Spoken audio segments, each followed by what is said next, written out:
One image. How much can one image change your life? In my case, it's this image. On July 15th, 2023, Snowy Aria, who I follow on Twitter for their work on fan translations, posted this image as a tweet. I've always been a fan of different types of controllers. With the decline of arcade games and the rise of home consoles, controls and controllers became standardized. That's why there's always something really fun about games that decide to buck the trend and go for their own control scheme. Densha de Go is a series that has always done this. In fact, there are 11 different Densha de Go controllers for various consoles throughout the ages. I've gone really deep into this rabbit hole, and I'd like to share what I found.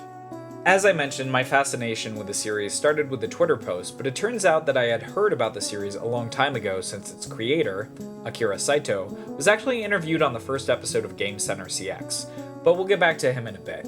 Game Center CX is a Japanese retro games show where Arino Shinya, a Japanese comedian, tries to beat retro games in one sitting. It's long been a favorite show of mine, but that is the story for another day. There's a couple of things that I want to address before getting too far into the video.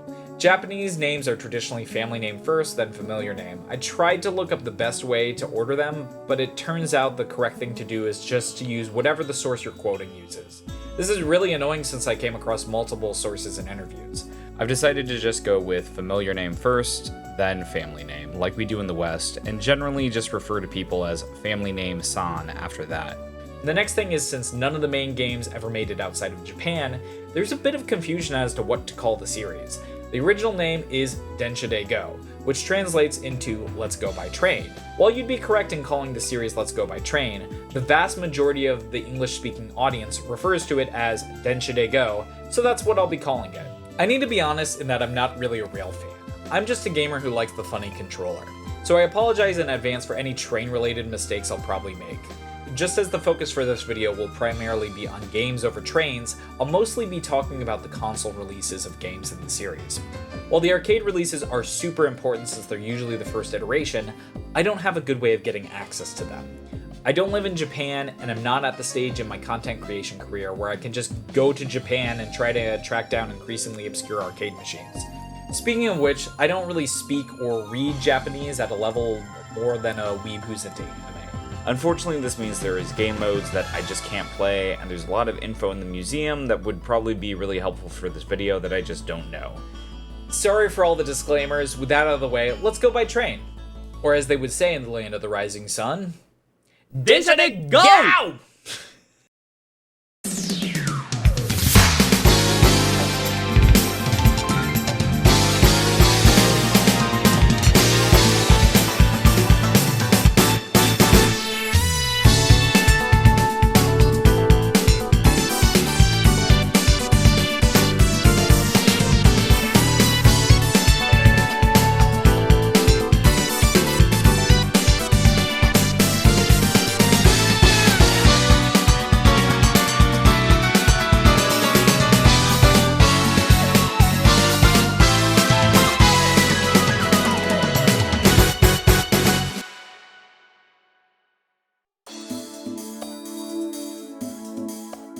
For those unaware, Taito was a large Japanese company with its own rich and interesting history, but for the purpose of this video, they're most notable for kicking off the arcade craze of the 80s with 1978's Space Invaders, arguably one of the most profitable arcade games ever made.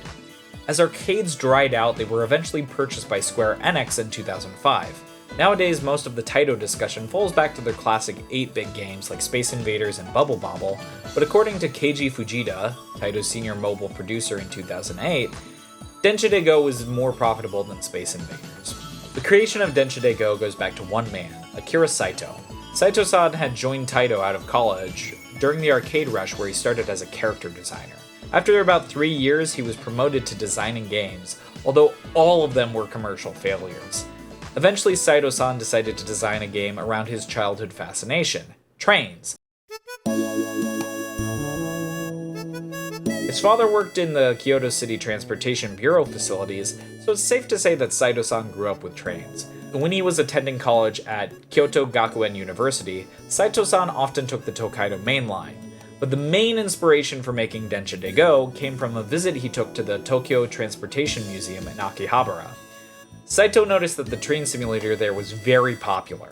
so much that salarymen would go missing from their jobs to play it. With this idea in mind, he sent out to convince the higher-ups at Taito to make it a reality. Ironically, this deliberation took up most of the time. Development for the game was pretty rapid, only taking about 3 or 4 months. Interestingly enough, Densha de Go was a placeholder title. Its competitors were The Tracks of Steel, Footsteps of Steel, and The Ongoing Railway. But ultimately, Densha de Go, exclamation mark and all, won out.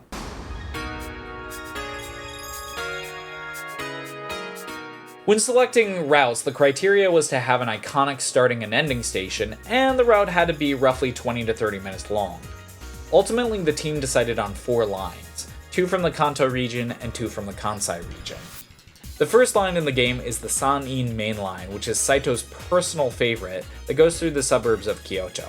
It's interesting to note that this line, while using an electric train at the time of the release, is depicted here using a diesel train. The Kiha 58 on this line stands out since every other model in the game is electric. The second line would be the Keihin Tohoku line, which connects Tokyo and Yokohama. The third line would be the Tokaido main line, which connects Tokyo and Kobe. Finally, the Yamanote line, which is famous for making a loop around Tokyo. Each line is lovingly depicted in 3D graphics. The sounds are pretty impressive, although unfortunately they don't use the same melodies at the stations as their real-life counterparts. If deliberation took the lion's share of the time, then developing and manufacturing the individual arcade cabinets took up most of the cost. While the only controls that really matter are the power lever, the brake lever, and the horn button, the actual arcade cabinet includes working dials for pressure as well as speed. Even an indentation to place a stopwatch would be included, but the real work of art has to be the handles themselves. Made out of metal, they emulate the controls of the 205 series of trains that were in use on the Yamanote line at the time. There was even a bass shaker included in the seat to really give the player the full train experience. On a side note, the Densha de Go series has several mascots, and the first game has one named Tetsu-chan. Tetsu means iron, which is really funny to me since she's literally Iron-chan. She guides you through the tutorial and mostly will show up if you fail and need to continue. In the first game, Tetsu-chan is depicted wearing a blue suit with a conductor's hat that has the kanji for iron on it. I know this is a super insignificant part of the game, but during the making of this video, I've become really attached to her to the point that I get a little sad if she doesn't show up when I'm playing. In an era where fighting and racing games were the norm, unexpectedly, Densha de Go was a success.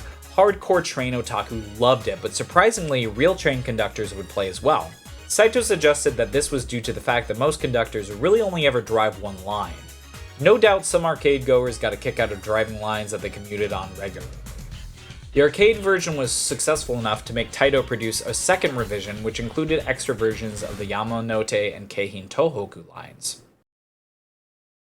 As was the style of the time, Densha de Go received numerous console ports. And just how other arcade games had specific controllers to replicate their arcade experience, there were Densha de Go controllers made for various consoles. A lot of them. I'll be going over these as they were released, as they were usually paired with a game.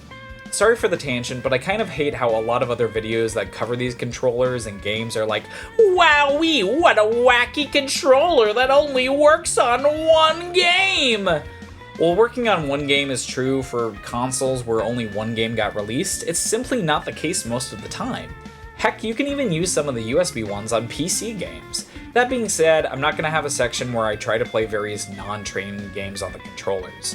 Most of the time, the levers only control up and down on an analog stick or a D-pad, and most non-train games aren't going to work with that limitation. No hate to any of these guys, I just find that usually the parts about the game that I think are interesting are completely glossed over by trying to play something else. Anyways, tangent over.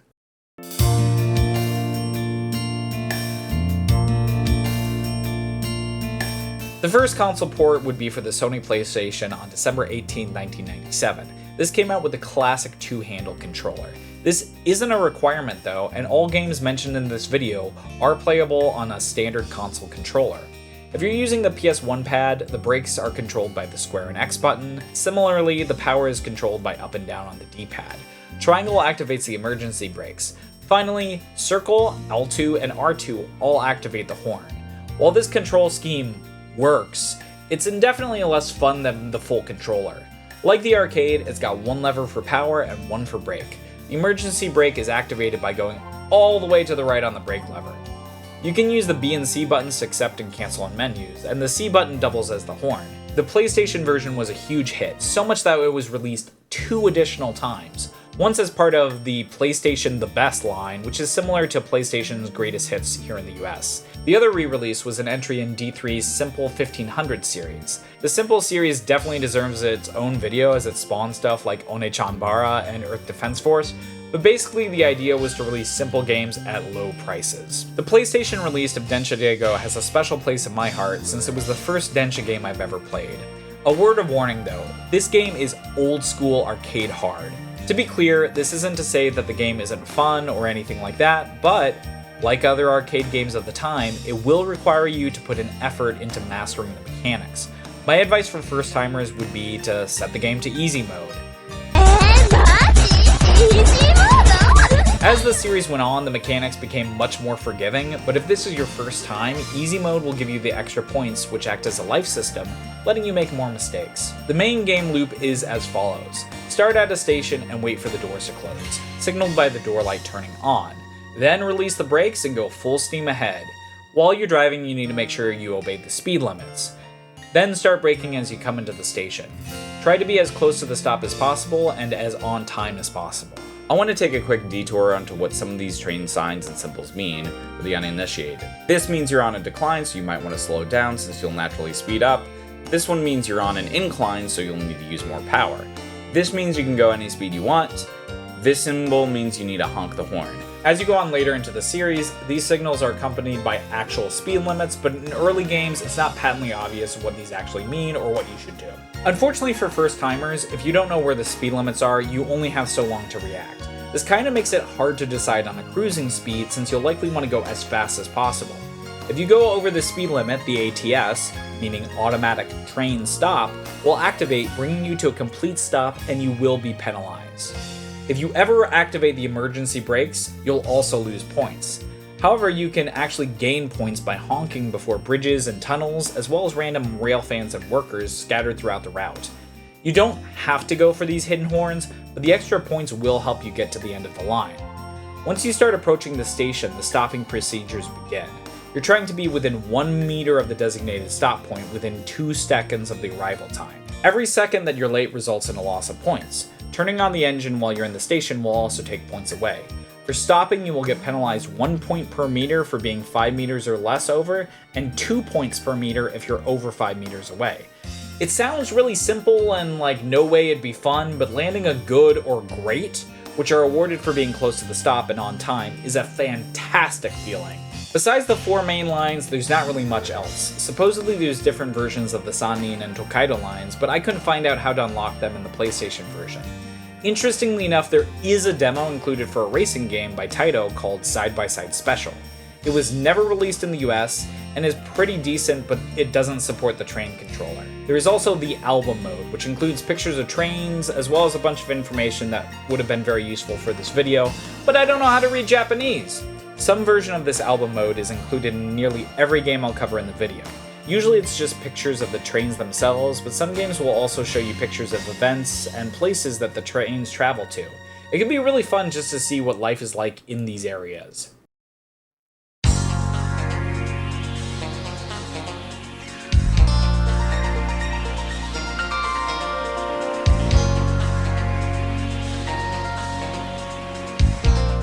But the PlayStation version would not be the only home console to get a release of the first Densha de Go. The Sega Saturn would receive a port of the EX version, the second arcade version, and its own controller. It's pretty much the exact same design as the PlayStation, with 2 handles and various buttons. One interesting note is that another company was supposed to produce the controller, but it ended up being made by Takara, who also developed this port. In terms of gameplay, the only real difference is that each route has an additional version. The Sannin and Tokaido main lines have more stops, and the Yamanote and Keihin Tohoku lines are in the rain. To be fair, this probably is the definitive console port for the first Densha de Go.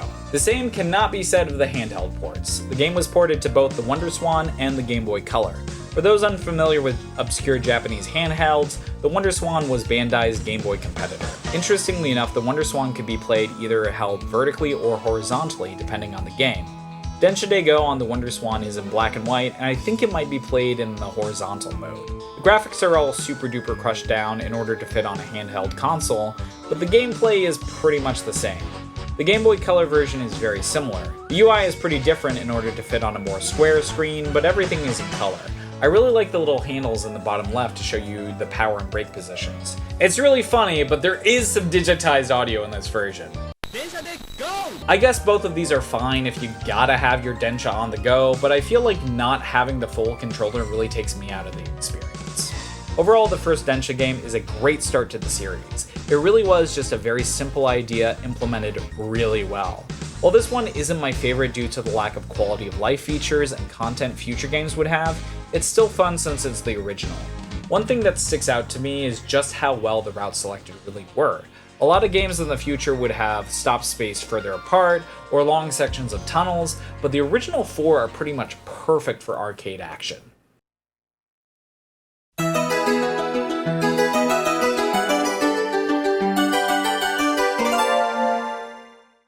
Two. 2だね。2が出るぞー。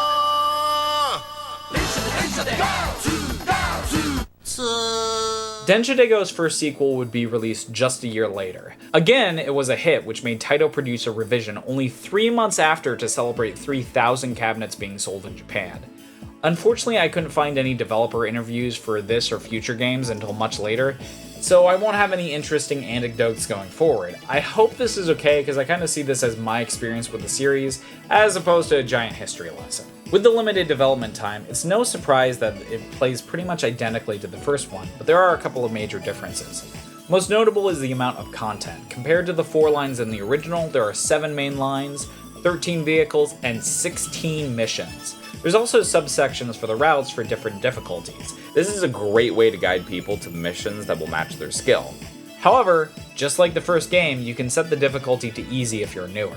The other big innovation is that there are stations that will have to be skipped. The time you need to be at the station will be under the blue text at the top. If you pass the station at the correct time, you get extra points. These times can be super helpful for gauging your cruising speeds, especially on the Shinkansen routes.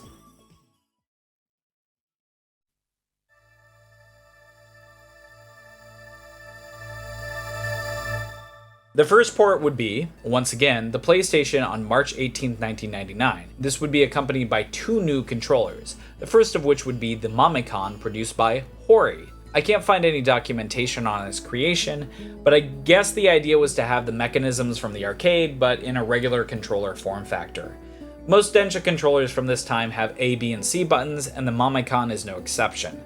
The A and B buttons are on the shoulders, where the C button is in the center of the brake wheel. Speaking of the brake wheel, it's this little plastic disc that goes back and forth. It's serviceable enough, but in my opinion, it's way too easy to hit the emergency brakes, so you have to be careful. Finally, there's the power lever. It's got a really satisfying snapback. Obviously, this isn't the best Densha experience ever, but it is a step up from using the regular PS1 controller. The other peripheral that was introduced was the one-handle controller. Unfortunately, there's not a lot of cab pictures out there for Japanese trains at the time. From what I can tell, private railways in Japan tend to have trains that have one lever. In fact, even more modern Japanese railway trains only use one lever, but we'll get to that later. The big difference is that the brake and power are controlled using the same lever. The handle is comfortable, but I end up often grabbing the shaft and adjusting the speed that way. While this is a solid controller, I think it's easier to go to neutral with a 2-handle controller, so that's my preference for playing the PS1 games. When it comes to gameplay, the thing that sticks out first about Densha de Go 2 is the menu. The menu will get reused a lot for future games, and I suspect most of them are based on some iteration of Densha de Go 2. The arcade mode is the standard mode. Beginner's course is the tutorial, and while many have joked about the material hall of train, this is the same as the album mode from the first game where you can view pictures of trains and learn various things. Game setup, ranking, and load and save are all pretty self-explanatory. Other than that, this port is remarkably similar to the first game. Because Taito loves Sony, the PlayStation port contains several lines that are in no other version. If you haven't guessed it by now, Taito tended to prioritize releasing things on the PlayStation for whatever reason.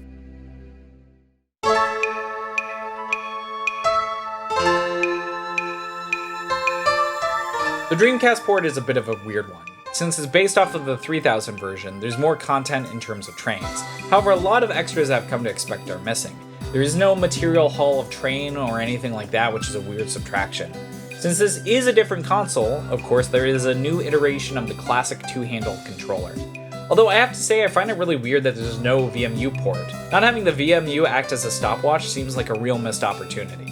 Anyways, the graphics are very nice on this version. The Nintendo 64 port is very similar into the Dreamcast in that a lot of extras are just not present. I think this is probably the case because it's also based on the 3000 version. However, there are a couple really cool things about this release. First, it's the only console game that has a full English translation. That's right, you can finally understand what's going on. When I first played it, it was really nice to have some of my assumptions confirmed. I thought you were penalized for using power on the station, but I didn't know for sure.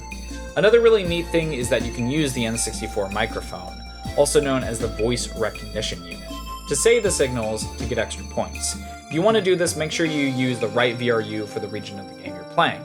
If you're doing the original Japanese, you'll need to use the Japanese VRU and speak Japanese. If you're playing on the English patch, different regions have different accents. US consoles have the standard American accent. However, if you're using a PAL system, it'll have a British accent. This is a great translation, so massive kudos to Zoinkitty and their team. I'll put a link to the translation patch in the description if you want to check it out for yourself. However, there's some really weird things about this game due to the N64 being a card-based system. First, it's absolutely bizarre to hear the opening music using a Nintendo 64 sound font instead of the real audio.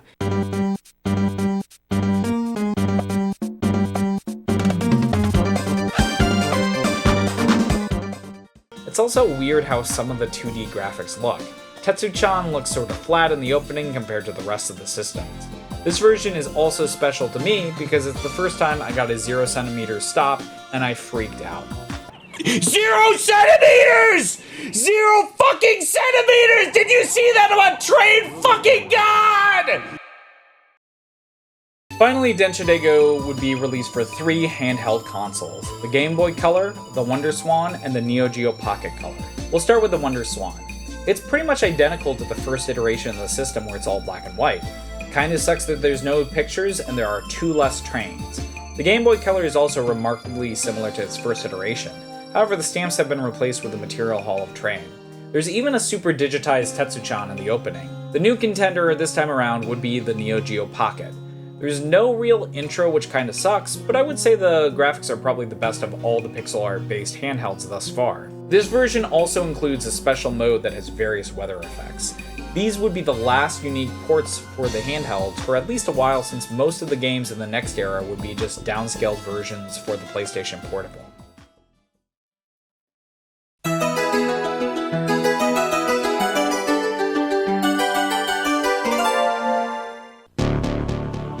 Yokoso, 運転席へ。選べる61車両、電車で GO プロフェッショナル仕様新発売。The next game in the series would be Densha de Go Professional Shio. Unlike other games up until this point, Professional was not released in the arcades first. It is, however, based on the PS1 port of Densha de Go 2, but the extra lines included with the 3000 series are here. The big change to this game is that all of the quality of life improvements added in. Oddly enough, they're only implemented on certain lines, but it's still a huge step in the right direction. Some lines have the speed limit on the gauge, which is great since you don't have to guess as much. Other lines will show the super helpful minimap. My biggest complaint with the older Densha games was having no idea when the speed limit would change, and the minimap solves this problem. Another fun addition is this game is compatible with the Sony Pocket Station. This was an accessory that was similar to the Dreamcast VMU. Basically a memory card with an LCD screen and buttons that can be used to play mini-games. A handful of PS1 and PS2 games support it. North American PlayStation fans probably remember this being advertised as a feature in the Final Fantasy VIII manual. Unfortunately, for whatever reason, my PlayStation setup will not recognize the 2 Pocket Stations I got. This video is already too long, so I'll leave the Pocket Station and all of its games for another day.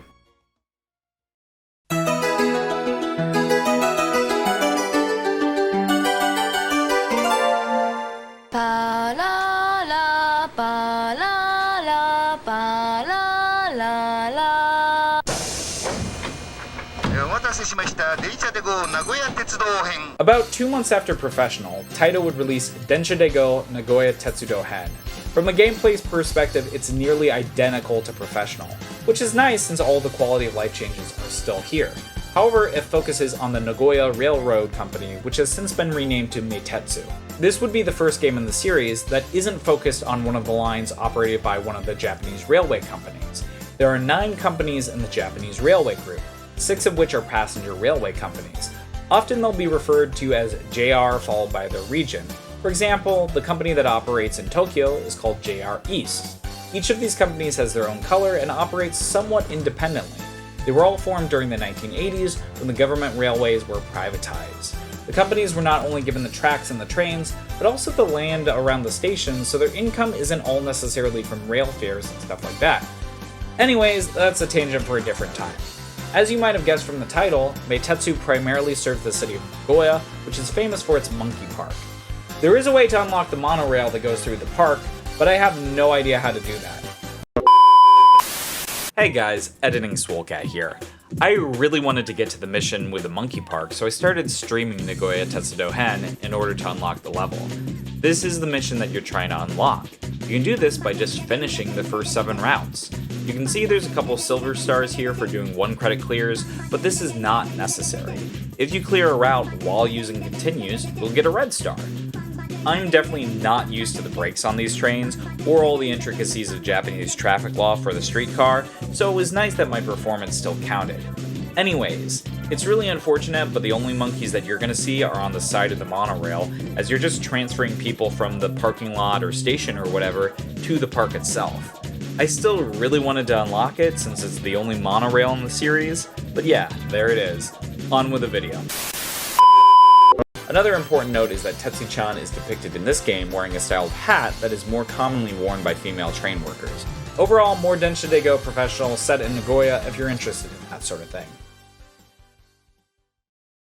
While Nagoya Tetsudo-hen was a fitting last entry in the Densha de Go series for the PS1, you're probably thinking, wow, there's a lot of train games. But if Densha de Go was so popular, were there any spin-off games? And there were!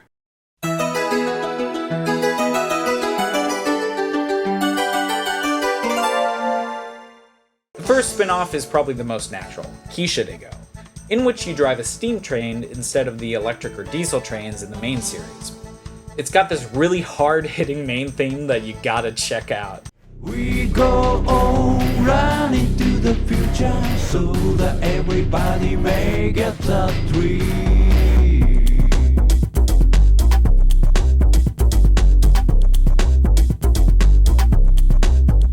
The menus look super duper familiar, and if I had to guess, I'd say this game is probably based off of the regular Densha de Go 2 for the PS1. Because you're driving a steam train, there's a new mechanic, venting steam. From what I've read, there is a 2-player mode, but I don't read Japanese well enough to play it.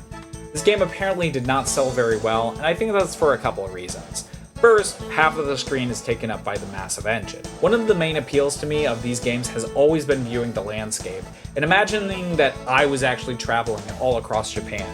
I have a really hard time doing that when all I see is train.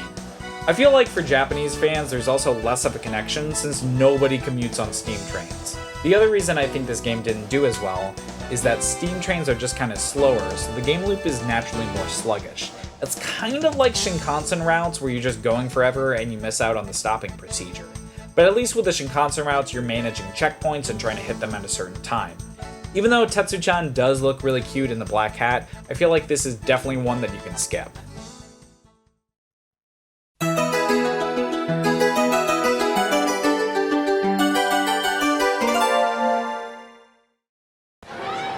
Senpai, 私、実は、ジェットで、あの気持ち忘れてませんか？ジャンボジェット運転ゲーム、ジェットで GO! But what if you aren't really into trains? Well then, why are you watching this video? Joking aside, Jet de Go could be the sub-series for you. It primarily focuses on planes from the Japanese airlines fleet. The first game would be released for the PS1 and would also come with a dedicated controller. The yoke, apparently this is what plane steering wheels are called, behaves pretty much the same way it does on a real plane. There's also a throttle lever on the right. The triangle button pretty much acknowledges anything you might need to point out. Square is the brake. The L1 and R1 buttons, which are on the back of the yoke, adjust the rudders. This thing also rumbles and it is great. Controls aside, the game is much more of a flight sim than an arcade game like Densha, less emphasis on time and more on just not crashing the plane. This difference can probably be explained by the fact that it's actually part of the Landing series, Taito's flight sim arcade machines. Jet de Go would also have its own Pocket Station game, but I also couldn't get this to work. Like the Material Hall of Train, there is bonus content, but focused on JAL. My favorite part of the Material Hall of Plane is looking at the food at the various airports. Jet de Go would get a release on the Game Boy Color, and it's pretty insane. You would think that there's not enough buttons for Jet de Go on the Game Boy, and you'd be almost right. The A and B control the throttle, while the D-pad controls the movement of the plane. Oddly enough, the select is the brakes, but even more surprisingly, start is the acknowledge button. Needless to say, you are unable to pause your game while playing Jet de Go. The pixel art is pretty decent, and I'm really impressed how close they got to replicating the UI of the original. The most charitable thing that I can say about the music is that it's not great.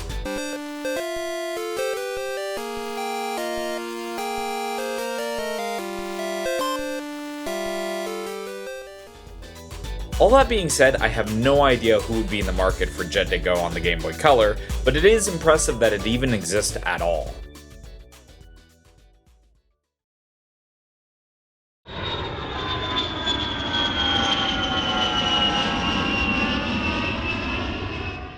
Jet de Go would be popular enough to get a sequel, Jet de Go 2.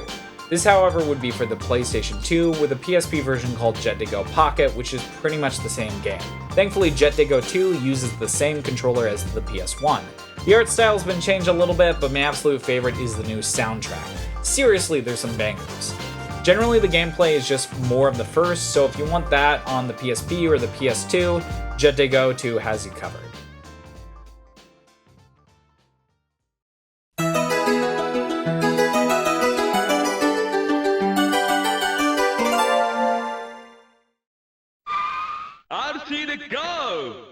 The last spin-off would be RC de Go. Ironically, this is the only game in the Densha de Go series or its sub-series that ever got a US release. As you might have guessed from the title, it's a remote control car racing game. You move the car using tank controls with X to accelerate and square to brake. You can also use the R1 or L1 to boost. Other than that, it's a pretty simple game. You race to win money, you spend that money on parts that lets you do better in races, and so on and so on. It's the kind of game that would have been a really great weekend rental back in the day. With that, we wrap up the PS1 era. From this point on, all Densha games would be exclusive to the PlayStation 2. It would also be the start of the era where every controller uses USB over the PlayStation controller port. I'm not really sure why that is, but it is the case. Some of these will work with the PC, but others won't. On the flip side, some of the games going forward would support the PS1 controllers, but some don't. Oddly enough, some games will still support the PS1 controllers, but you have to do a cheat to get it to work. For all this information and more, I have to thank the folks over at the Densha de Go controller documentation website. If you're considering buying a train controller for any of these games, please check out this site first. A link will be in the description.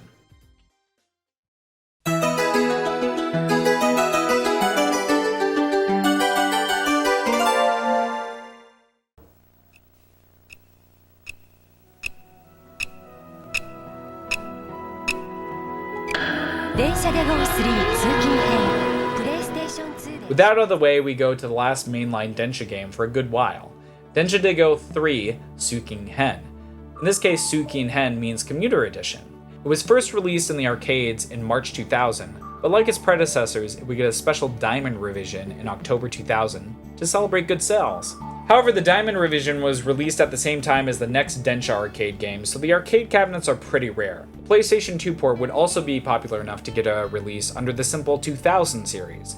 If you're trying to play this game on a PS2 with the OPL, you'll want to use the simple series version as the original will not recognize any controllers. While all the lines, at least as far as I can tell, are new, there are a lot of missing features that were introduced with Professional. There's no speed limit indicator on the odometer, there's no mini-map, even the door light indicator has been removed, but we'll get to that in a bit. There is, however, a signal/speed limit indicator on the top right.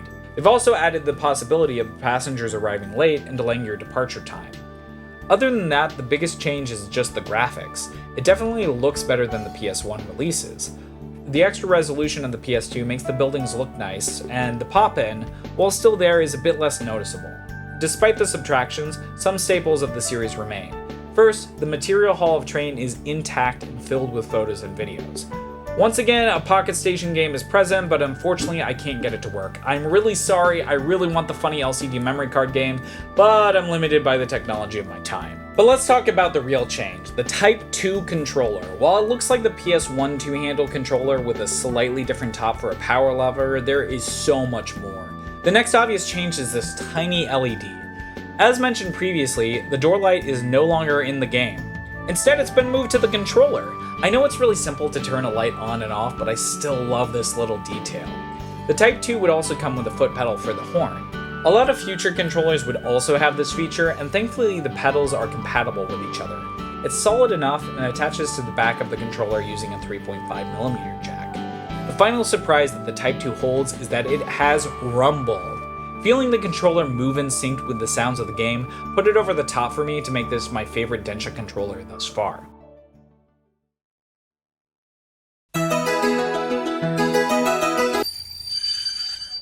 Wait, before the train leaves the station, I'd like to talk about the Densha de Go 3 bonus disc.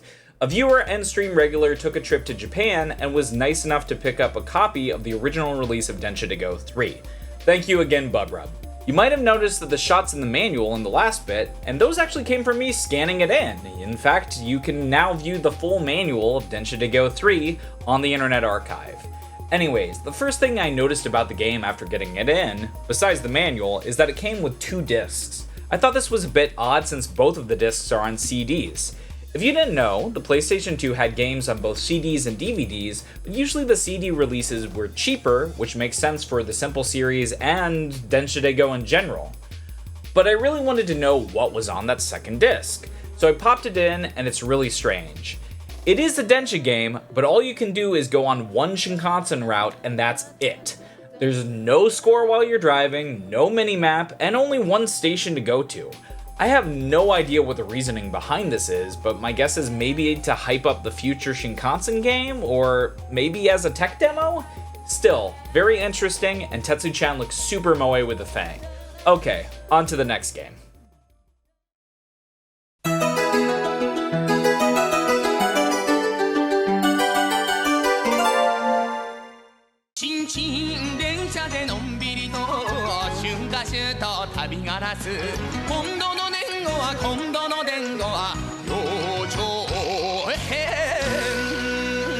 The next game would be the last arcade release. Originally known as Gambare Untenshi, literally Good Luck Driver, Densha de Go Ryojohen, Traveling Edition, would mainly focus on trolleys and streetcars. It's not an understatement to say that this game is a pretty huge departure from the rest of the series.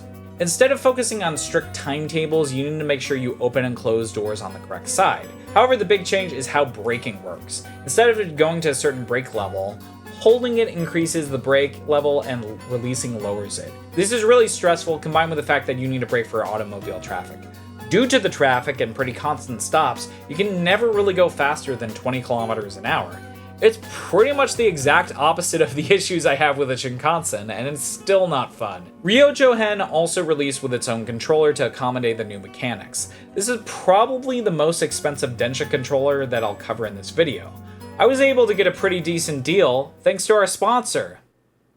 Nobody! Just kidding. I found a unit missing a foot pedal, which, just like the Type 2 and Shinkansen controllers, is used for the horn. Thankfully, both of the pedals are compatible with the Ryojohen controller, so if you're a genetic freak like me, you'll be fine. Anyways, it comes in this crazy light blue. Besides the color, the first thing that really sticks out to me is that both the power and brake levers are made out of actual metal. The brake lever even has this nice wooden handle. Besides the start, select, D-pad, and other buttons, there's these nice little levers that you press down to open and close the doors. It's a shame that I dislike the game so much because this controller is actually really nice. The biggest tragedy though is that Tetsu-chan is nowhere to be seen. Instead there's these 4 people for each of the lines. I think combined with the fact that the controller is really expensive, it's safe to say that this game didn't really sell all that well.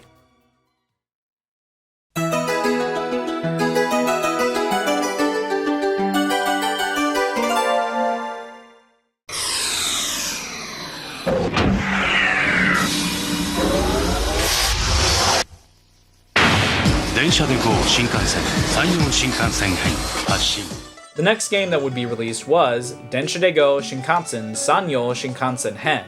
The first version was on the PS2 on September 20th, 2001, but oddly enough it would get a re-release for the Wii 6 years later on March 1st, 2007. This game, as is tradition, would release with its own controller, and this one is a doozy.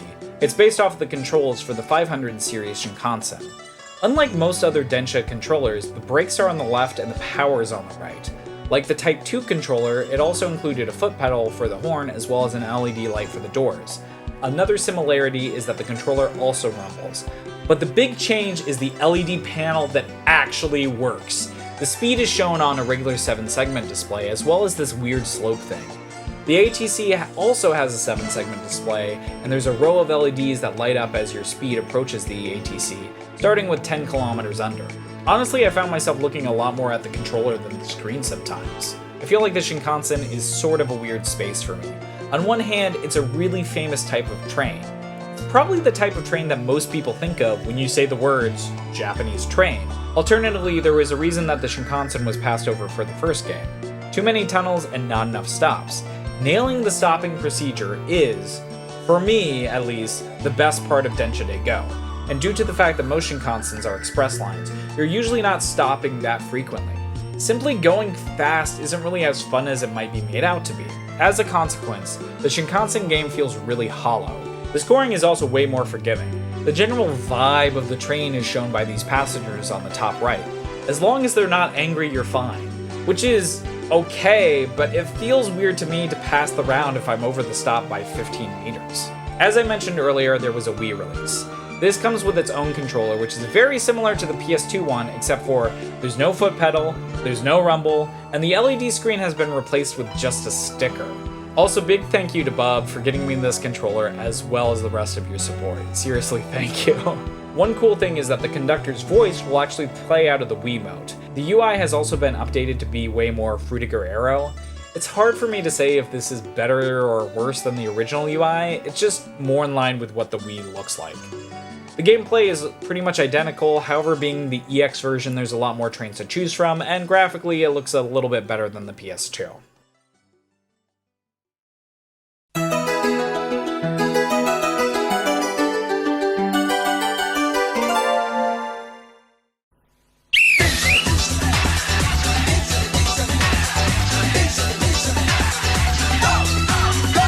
大変長らくお待たせいたしました。電車で GO プロフェッショナル2は途中鶴見線、湘南新宿ライン、湖西線、瀬戸大橋線、終点長崎佐世保線の順にお楽しみいただけます。電車で GO プロフェッショナル2、2月27日出発進行。 After such a big departure to the formula, it's really refreshing to see something more standard with Densha de Go Professional 2. In contrast to Ryojohen, this game would get a re-release under Taito's greatest hits label, Taito Best. If you can, you probably actually want to play the Taito Best version, as it corrects the melodies at certain stations and it fixes an issue where some of the hidden horns would reduce your points instead of adding to them. While this game wouldn't have the 3D people of Densha de Go 3, it does have all the quality of life features you'd expect from the Professional subseries. Mainly, the mini-map is back, and thank God. There's also this really cool visualization for where you want to stop. For the first time in the series, you can autosave your progress, which is really nice. One thing that was sort of annoying was that you actually had to turn Rumble on in the menu instead of it being on by default. But more importantly, Tetsu-chan is back. All of the lines, as far as I can tell, are new to the series, which is nice, but be warned, some of these routes are long. However, you can choose the station at which you start at, so you have the flexibility for making these shorter. But other than all the quality of life additions, there's not really much more to say. It's a very, very solid entry to the series.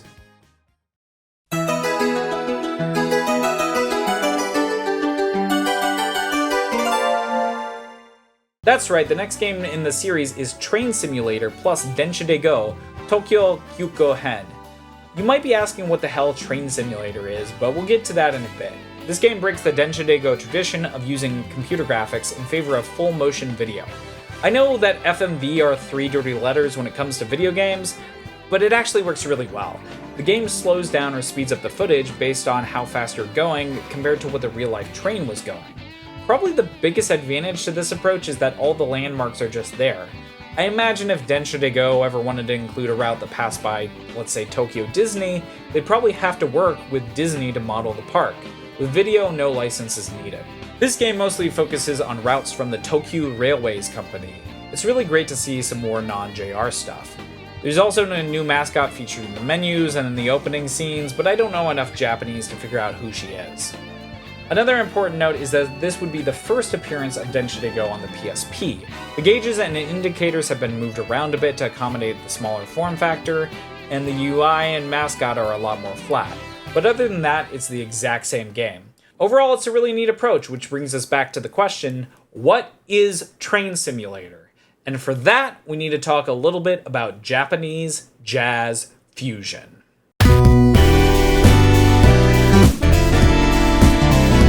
If you spent some time around the internet, you've probably seen this image.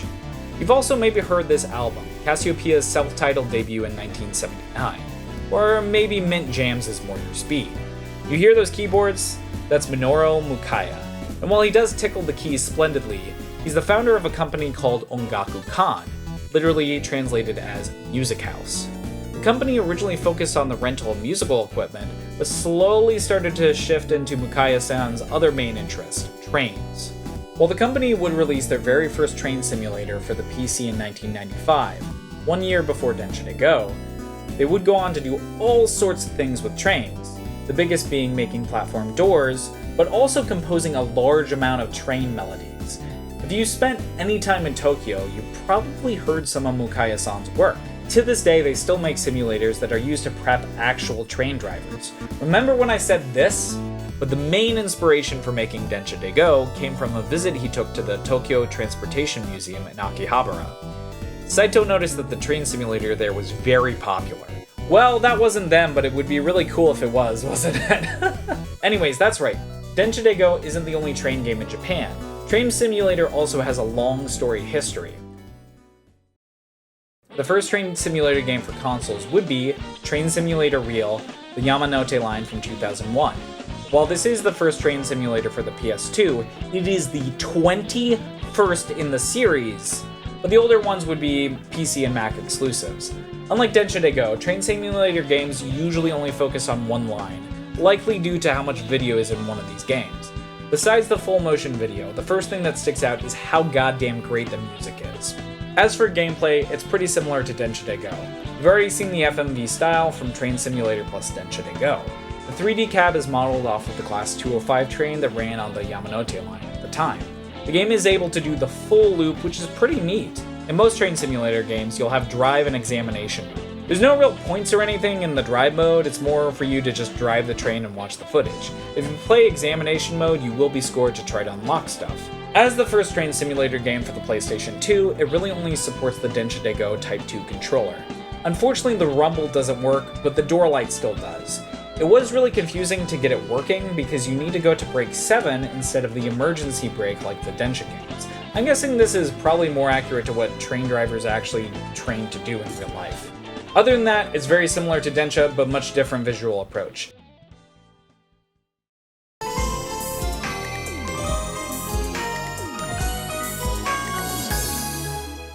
The next game is Train Simulator Real, the Keihin Kyuko, which covers the Keihin Express that operates in Tokyo. One interesting note is that Mukaya-san wrote some of the melodies for this railway.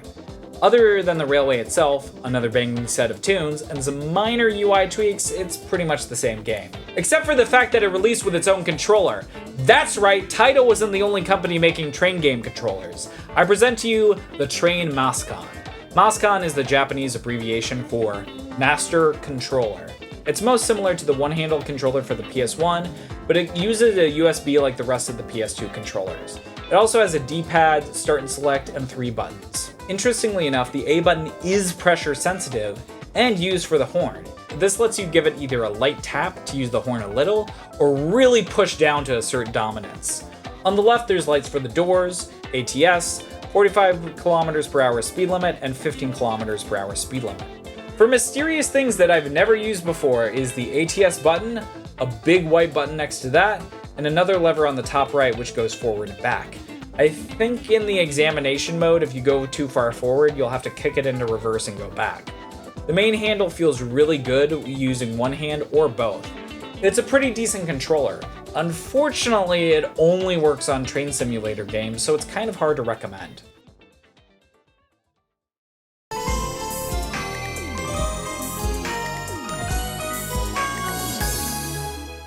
Train Simulator Midosuji Line would be released in 2003. The Midosuji line goes through the city of Osaka. Unfortunately, I actually found this game really boring since you're only going through tunnels. Later in the line, it supposedly opens up, but I couldn't be bothered since you can't select the starting station. However, one amazing thing would come out of this game. A controller to end all train controllers. The one, the only, the multi-train controller.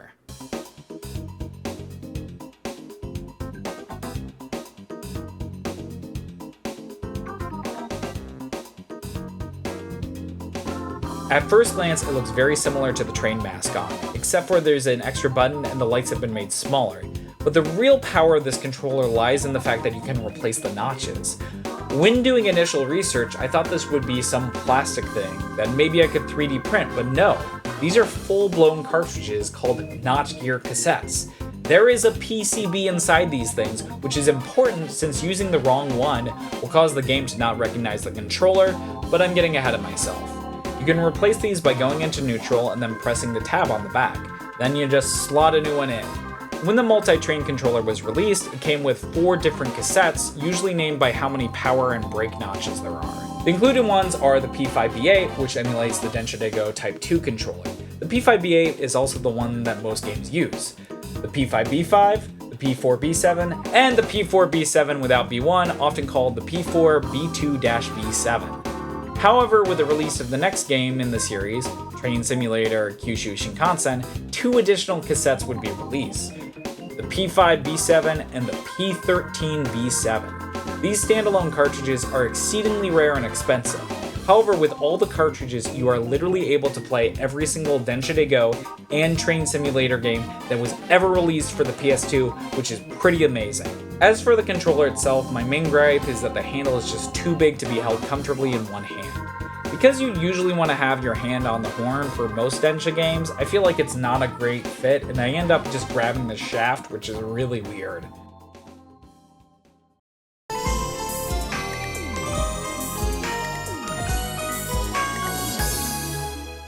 As previously stated, the following game would be 2005's Train Simulator Kyushu Shinkansen. It plays nearly identical to the other Train Simulator titles, but I think the thing that is most impressive about this game is the scope. On my first playthrough, I thought the loading screen was stuck, but no, it was loading the full 45-minute route. I was really caught off guard when I was trying to get some footage over a lunch break, and I found out I was pretty much stuck driving across Kyushu. Other than that, it kinda has the same issues I mentioned with previous Shinkansen games.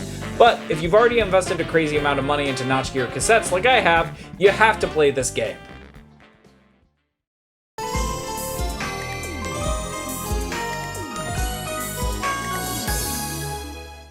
Train Simulator, Keisei Toei Asakusa, and Gyekyu lines would be the last PS2 Train Simulator game, although this would receive a port to the PSP under the title Mobile Train Simulator.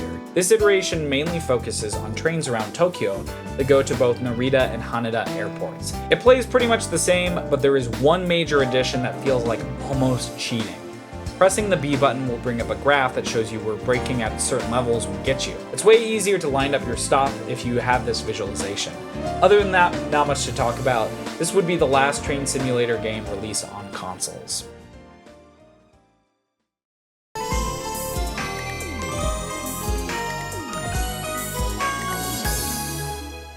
But don't worry, the series would morph into Railfan for the PlayStation 3. The first game, interestingly enough, would focus on the American city of Chicago and the Brown Line. However, you can also play the Chuo main line in Tokyo and the Keihan main line in Kyoto. Coming from other games, it's a bit weird. You don't have a just drive the train mode. Instead, gameplay is broken up into missions. Early missions are stuff like accelerate the train to this speed, start the train when the door light goes on. Honestly, for someone who's more experienced with these types of games, it sucks. It's also a chore because for each city you have to do the same tutorials. The controller documentation website says that the Type 2 and multi-train controller both work for this game, but I couldn't get either working. It might be because I'm playing these games on a North American PS3. So I ended up using the regular PS3 controller, which is fine, but not the Densha experience that I crave. One other odd thing is that X was confirmed instead of O. I kind of burned it into my brain that if I see Japanese text on screen, O is confirmed, but this game just confused me. Another thing that's a big adjustment is that the Brown Line, being in America, has all its units in miles. I've been playing so many of these games that I kind of generally have an idea of what speed I need to be at certain distances, but all of that's in kilometers. With miles, I have no idea what the conversion is, or how fast I should be going. This made stopping really hard, but I probably should have just had a conversion cheat sheet made up. One thing that Railfan does that has to be mentioned is that all the footage is in high definition. Everything looks so crisp compared to the older train simulators. I also really like the addition of the sky cam. It's so cool to see the train from multiple camera angles.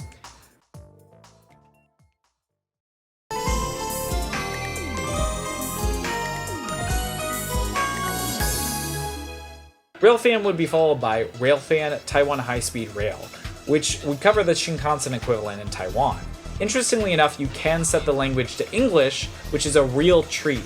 You can also check out the tour mode, which has landmarks in the city, kind of like the old Material Hall of Train. Unfortunately, I also wasn't able to get either controller to work, and once again the X button is used for confirms. The mission structure is gone, thank God, but other than that, it's very similar to the rest of the games. But there was one thing that caught me by surprise. You can actually be penalized for going too fast. Generally, I don't like Shinkansen-style games, and this isn't an exception, but it is cool to see a different country. Unfortunately, this would be the last game in the Railfan series. Overall, Train Simulator is a really cool series, especially for people who appreciate the FMV approach over computer graphics. I generally feel like Train Simulator is geared more towards rail fans, since I never really got the arcade thrill of stopping, and a lot of routes are filled with boring tunnels or just too long. That's the end of the line for Train Simulator, so let's return to Densha de Go.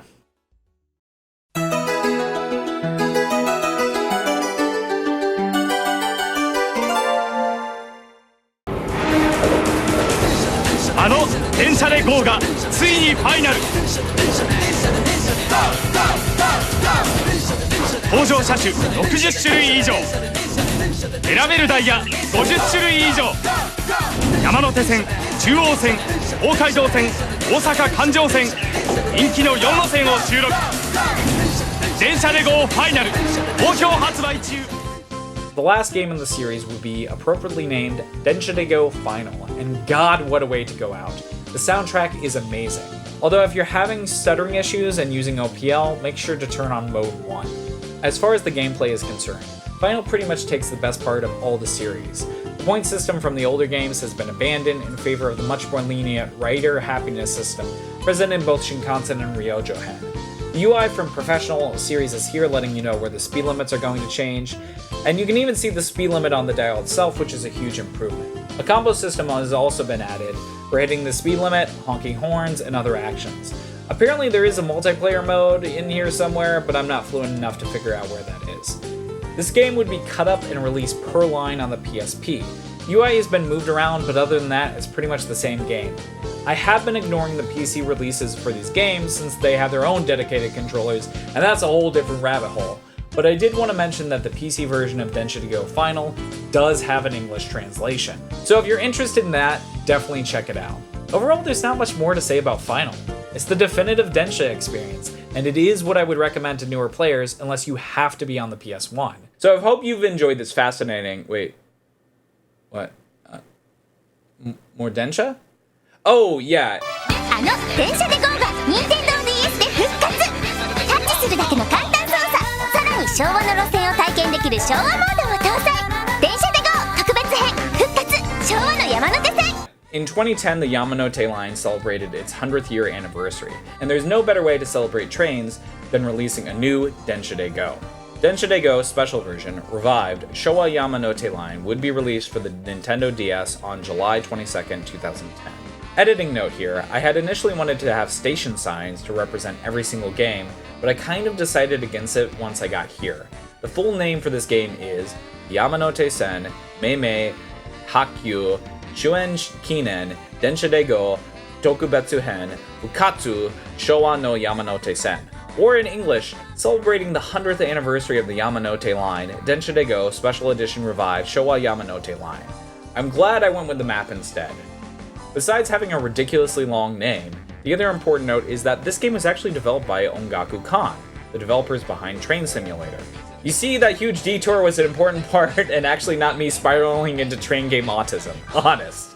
Because of that, it has some bangers. I love the title screen song the most since it references the original song that they use in commercials.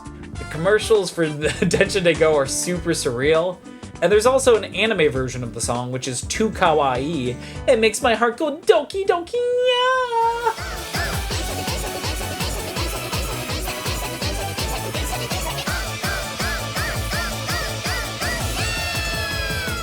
Anyways, if you're not Japanese, you might be asking what the hell Showa refers to. Traditional Japanese dating use what's called an era name, and based on the time of rule of the emperor. The current era is the Reiwa era, and we are in Reiwa 6. When the emperor passes, the name of the era also changes. The Showa era covers the time between 1926 and 1989. This game, while featuring a lot of different eras, has some levels that take place before the 1964 Olympics. It's a lot deeper into the game, so unfortunately I don't have footage. There is, oddly enough, also a McDonald's tie-in in this game, but I have no idea how to get this working, so we won't be Densha de going to Mickey D's in this video.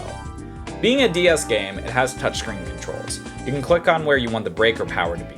Beginner controls only has like 5 segments where actual controls show the full stops for both brake and power.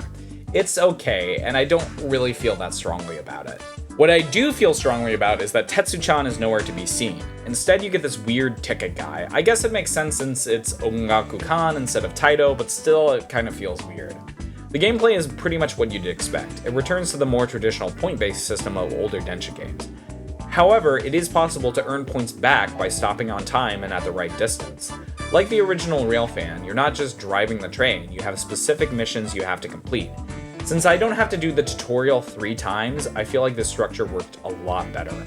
Overall, Showa is a pretty fun romp and a really fresh take on the formula. It's too bad that this was the last Densha game. That is until 7 years later when Densha de Go was revived for 2017! Okay, that's it. It's really the last Densha game. No more Densha fake-outs. So it started in the arcade with a brand new cabinet. Unfortunately, I don't have too much experience since it only came to the US for a location test in a Dave & Buster's in Dallas in 2001. These cabs make it around various gaming conventions, but I haven't been to any of those, so it'll be a mystery. This new version covers several classic routes: the Yamanote line, the Chuo-Sobu line, the Osaka Loop line, the Hashin Main Line, the Chuo Main Line, the Meitetsu Nagoya Main Line, and the Keihin Tohoku line. There was even a reprint that lets players play both the original Densha de Go, as well as the 3000 version of Densha de Go 2. Like the Densha games of old, there was soon a console release called Densha de Go Hashiro Yamanote Sen for both the Nintendo Switch and the PlayStation 4. If you're looking into getting one, I'd probably go with the Switch, but the reasons why will be apparent later. It only focuses on the Yamanote line and a couple of lines running parallel to the Yamanote line, which sucks. But the UI is really cool and the game feels really good. You can even drive older trains like the 205 and the 103. It's really neat that when you're driving these older models, the UI will change to match the design of the older trains. However, I wish they would have also changed the station, the buildings, and the people to match the time period. As a promotional gimmick to get people to buy the game, Square Enix would make a website that has a playable version of the original PS1 game. It uses touch controls, so you need to be on your phone to play it. I've stated this before, but without the controller, it just doesn't feel right to me. But if you're curious and you're too lazy to set up an emulator or buy the games, I'll leave a link in the description. As someone who does web dev as my day job, it's really cool to see this version even happen. But back to Hashiro Yamanote Sen. Thankfully, the game feels very much like Densha de Go Final. You can get a combo for horns and other stuff. In addition to speed limits, there's also sometimes speed minimums. Another new feature is these sections where you'll need to maintain the exact speed for extra points. You also now have a light button, and you need to make sure you turn your lights off if there's an approaching train. There's a new button that you can press to acknowledge the door opening or the speed limits changing. Oddly enough, this is the exact same system that Jet de Go used.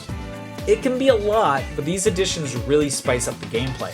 When you're firing on all cylinders, you enter an almost zen-like state pressing all the buttons. It makes you feel like you're actually Spider-Man. I mean Train Man. You're Train Man. Train Man. While there is just free driving, the main mode is similar to Showa, where there's missions that you can do to unlock more. These will change the weather conditions, the starting and ending stations, or even which type of train you're driving. But the biggest change is that there's not one, but two mascots. That's right, Tetsu-chan has been replaced by Futaba-chan and Rokuba-chan. Honestly, I miss Tetsu-chan, but the stickers for these new mascots are really cute. Besides the mascot change, we finally got a new controller. This time it's manufactured by a company called Zweiki. It comes in black, transparent black, blue, and red. I got the Executive Edition, which is the transparent black one. This thing is solid. It has one handle, which is based on the controls of the E235, the model of train which is currently used on the Yamanote line. It uses USB to connect to the console, just like the PS2 ones. The handle has a button on it. When this is pressed, you can go down to the power notches, but when it's released, you can't pull down. Generally, this feels really great. The buttons on the rest of the controller are pretty much what you'd expect for the standard Switch controller. However, the Zweiki Densha de Go controller is not classified as a Pro controller, and the big lever only goes up and down on the left analog stick. I wish this controller had vibration like the Type 2 had, still, this is definitely one of my favorites. But it kinda sucks that there's only one game that supports it, is what I would say if I hadn't been doing any research! It turns out there's yet another series that covers Japanese trains, and a vast majority of them support the Nintendo Switch controller. It's time to enter the world of Japanese rail sim.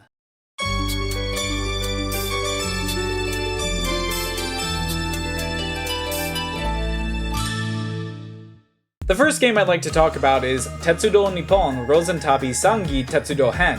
A bit of a tangent, all the games start with Tetsudo Nippon Rosentabi, and the games get super long, so I'll skip this part from now on. They also use the Japanese rail sim branding in English, so I'll probably refer to the series as that. This game covers the Sangi Railway Hokusei line, which goes through the Mie Prefecture. One thing that's really cool is that the Japanese rail sim series usually covers rural trains as opposed to those in bigger cities. It's really nice to get a view of the countryside, but it also avoids the tunnels that I've complained about enough in this video. Due to the rural setting, the distance between stops is much longer. I feel like on a lot of city routes, the stops are between 600 and 800 meters apart, but here it's not out of the ordinary to see something that's 1.5 kilos between stations. Speeds are also much slower, usually only going around 40 kilometers an hour. In terms of gameplay, it's very similar to the Train Simulator series. You have FMV showing the scenery with a computer graphics dashboard for controls. This game came out December 23rd, 2021, and my guess is that they were too late into development to support the Switch controller, so you'll need to play with either the Joy-Cons or the Pro controller or whatever your Switch controller of choice is. To that effect, it's very similar to the PSP titles where the D-pad is power and the buttons are the brakes. There's no mission structure or anything, you just drive the train and you're scored on each segment. You can unlock pictures and stuff by getting high enough marks, but other than that, that's pretty much it.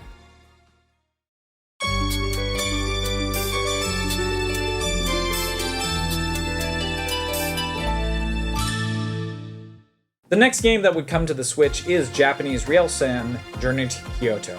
One thing that's absolutely amazing about this game is that you can fully play it in English. Hell, it's even available on Steam.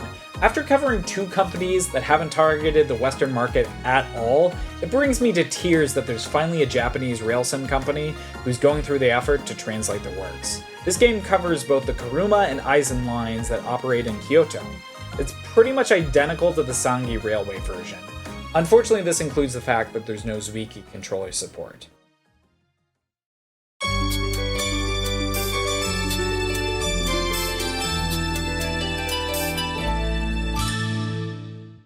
Akechi Tetsudo Hen, or Japanese Rail Sim Akechi Railway, would show off the Akechi line in the Gifu Prefecture. I'm gonna sound like a broken record because gameplay is nearly identical, but then again these games, with how quickly they were released, aren't really about innovating on the gameplay, but instead just providing different lines. I could imagine that these all could have just been DLC. However, the big innovation is that this would be the first Japanese rail sim game to support the Switch Densha de Go controller, and for that, it is immediately a much more enjoyable game. All the entries going forward have controller support, so I can stop talking about it.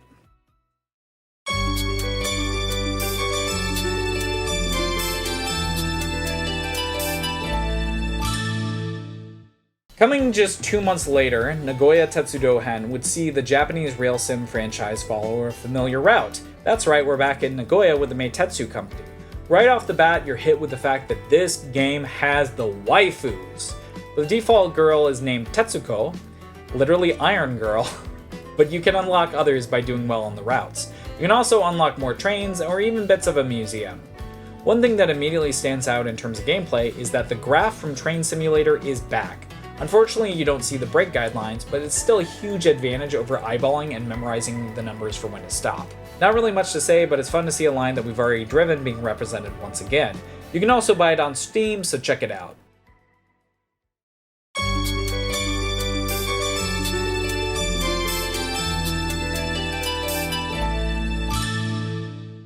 Thankfully, Sonic Power would slow down a bit, and Nagaragawa Tetsudohen would be released on August 24th, 2023.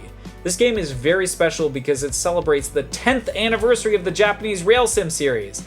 That's right, this series didn't start on the Nintendo Switch, but the 3DS. I truly am the M. Night Shyamalan of train video game essayists. My god, this video is too long, so we're gonna do the 3DS games in a lightning round format. First game was the Nagaragawa Tetsudohen in 2013. This kind of established the franchise. The controls are pretty much identical to what the Switch used before the Zwiki controller got added. The Switch version of this game has been updated, so it's not the same visuals, but the same stops and mechanics. This would be released in the US as Japanese Rail Sim 3D Journey in the Suburbs #1 in 4 volumes. The ES and EU versions are on the eShop, but do not have physical carts, which sucks. Next would be Kashima Rinkai Tetsudohen, or Japanese Rail Sim 3D, Journey in the Suburbs #2. More trains, different routes. After that would be the 3DS version of Japanese Rail Sim 3D, Journey to Kyoto, but we've already talked about that game in depth. The Osaka monorail would get a game in form of a Yui Railhen, or Japanese Rail Sim 3D, Monorail Trip to Okinawa. It's cool since the only other monorail that has been portrayed in one of these games was the Monkey Park one in Densha de Go Nagoya Tetsudohen.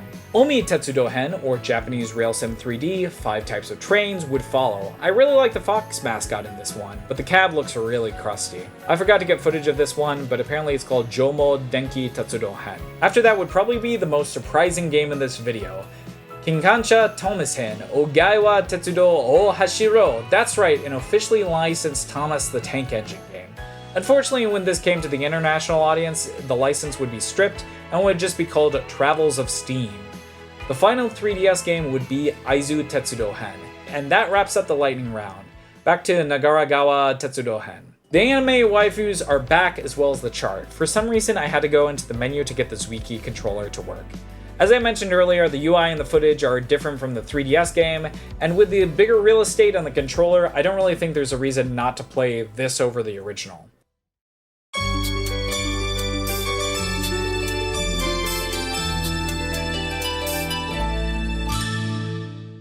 The last game in the Japanese Rail Sim series would be Tetsudo Nippon Real Pro Tokyo Romance Car Odakyu Densetsu Hen, covering Odakyu's romance car series of trains. These are designed for passenger pleasure. They connect Odawara, which is southwest of Yokohama, and Shinjuku in Tokyo. This is basically the same game as the Nagoya Railroad, but with different trains. Anime girls are still there, the controller still works.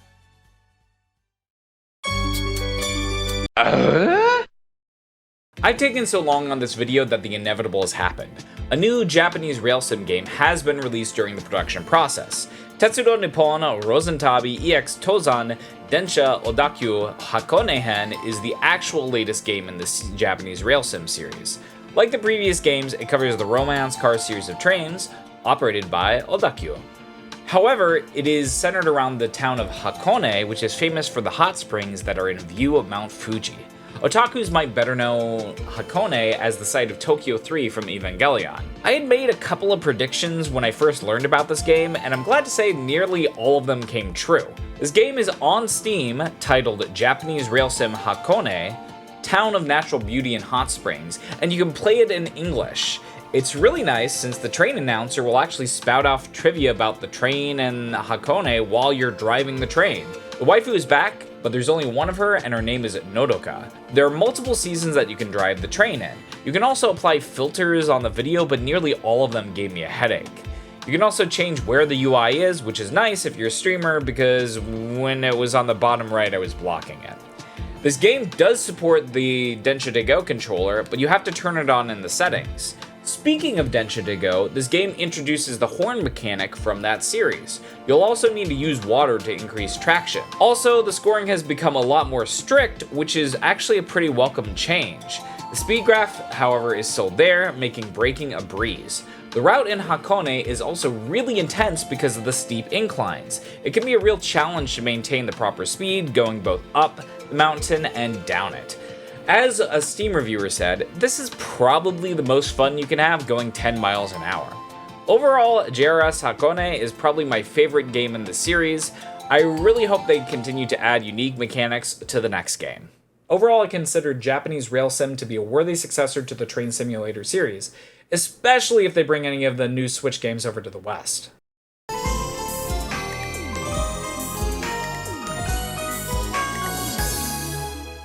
Speaking of Train Simulator and bringing games to the West, there is one final game that I need to cover, JR East Train Simulator. Unlike the Sonic-powered games, this is actually developed by Ongaku Kan.